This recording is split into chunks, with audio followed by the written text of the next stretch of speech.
నమస్కారం వీక్షకులకు స్వాగతం. హిందూ సాంప్రదాయాల్లో లక్ష్మీదేవిని సంపద, ఐశ్వర్యం, ప్రశాంతతలకు దేవతగా కొలుస్తాం. ప్రతి ఒక్కరూ తమ ఇంట్లో లక్ష్మీదేవి ఎల్లప్పుడూ కొలువై ఉండాలని కోరుకుంటారు. అయితే మన ఇంట్లోకి లక్ష్మీదేవి ప్రవేశించిందని లేదా ఇప్పటికే మన ఇంట్లో అమ్మవారి అనుగ్రహం ఉందని చెప్పడానికి ప్రకృతి మనకు కొన్ని సంకేతాలను ఇస్తుంది. వాస్తుశాస్త్రం ప్రకారం, పురాణాల ప్రకారం ఆ పవిత్రమైన సంకేతాలు ఏంటో ఈరోజు మనం వీడియోలో వివరంగా తెలుసుకుందాం.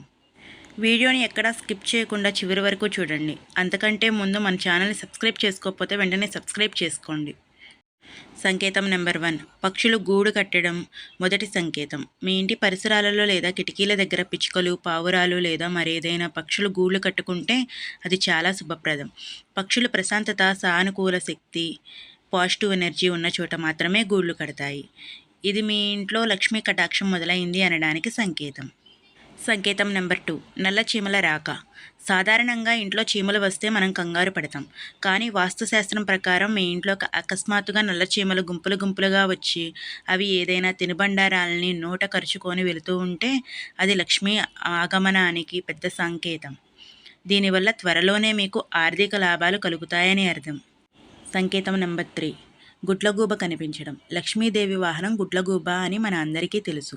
మీ ఇంటి చుట్టుపక్కల అకస్మాత్తుగా గుడ్లగూబ కనిపించినా లేదా దాని శబ్దం వినబడినా అది అపారమైన ధనలాభానికి సంకేతం.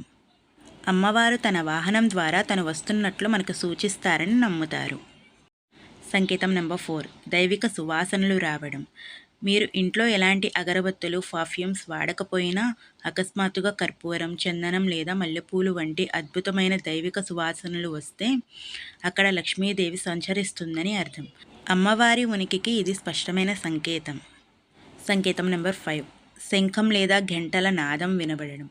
ఉదయాన్నే లేదా సాయంత్రం వేళలో మీరు పూజ చేయకపోయినా ఎక్కడి నుంచో ప్రశాంతమైన శంఖనాదం లేదా పూజా గంటల శబ్దం మీ చెవున వినబడితే అది మీ ఇంట్లోని ప్రతికూల శక్తి నశించి లక్ష్మీదేవి స్థిర నివాసం ఏర్పరచుకుంటుందని చెప్పడానికి సంకేతం. సంకేతం నెంబర్ 6, తులసి మొక్క పచ్చదనం. ఇంట్లో ఉన్న తులసి మొక్క లక్ష్మీదేవి స్వరూపం. ఏ ఇంట్లో అయితే తులసి మొక్క ఎప్పుడూ ఎండిపోకుండా పచ్చగా కలకలలాడుతూ ఉంటుందో ఆ ఇంట్లో ఎప్పటికీ సంపదకు, ధాన్యానికి లోటు ఉండదు. ఒకవేళ కారణం లేకుండా తులసి మొక్క పచ్చగా మారుతూ ఉంటే మీ అదృష్టం పెరగబోతుందని అర్థం. సంకేతం నెంబర్ 7, గోమాత రాక. ఉదయాన్నే మీ ఇంటి ముందుకు ఆవు వచ్చి అరిచినా లేదా నిలబడినా లక్ష్మీదేవి స్వయంగా మీ ఇంటికి వచ్చినట్లే భావించండి. ఆవులో ముక్కోటి దేవతలు ఉంటారు. ఆ సమయంలో ఆవుకు కొద్దిగా గ్రాసం లేదా అరటిపండు తినిపిస్తే అమ్మవారి అనుగ్రహం లభిస్తుంది. సంకేతం నెంబర్ 8, కుటుంబంలో సంతోషం, ప్రశాంతత.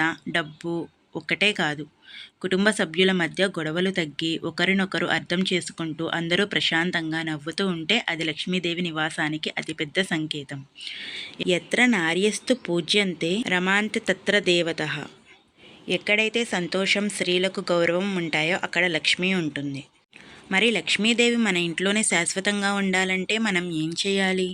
ప్రతిరోజు ఉదయం, సాయంత్రం ఇంటి సింహద్వారం ముందు తలుపు తెరిచి ఉంచాలి. గుమ్మం ముందు అందమైన ముగ్గులు వేసి శుభ్రంగా ఉంచుకోవాలి. ఇంట్లో మురికి బట్టలు, విరిగిపోయిన వస్తువులు, పగిలిన అద్దాలు ఉంచకూడదు. ఇవి దరిద్ర లక్ష్మిని ఆకర్షిస్తాయి. చూసారుగా ఫ్రెండ్స్, మీ ఇంట్లో కూడా ఇందులో ఏవైనా సంకేతాలు కనిపిస్తే కింద మాకు కామెంట్ సెక్షన్లో తెలియజేయండి. ఈ వీడియో మీకు నచ్చినట్లయితే లైక్ చేయండి. మీ సన్నిహితులకు, కుటుంబ సభ్యులతో షేర్ చేయండి. మరిన్ని ఇలాంటి ఆసక్తికరమైన ఆధ్యాత్మిక విషయాల కోసం మన ఛానల్ని సబ్స్క్రైబ్ చేసుకోవడం మాత్రం మర్చిపోవద్దే. ధన్యవాదాలు. జై మహాలక్ష్మి.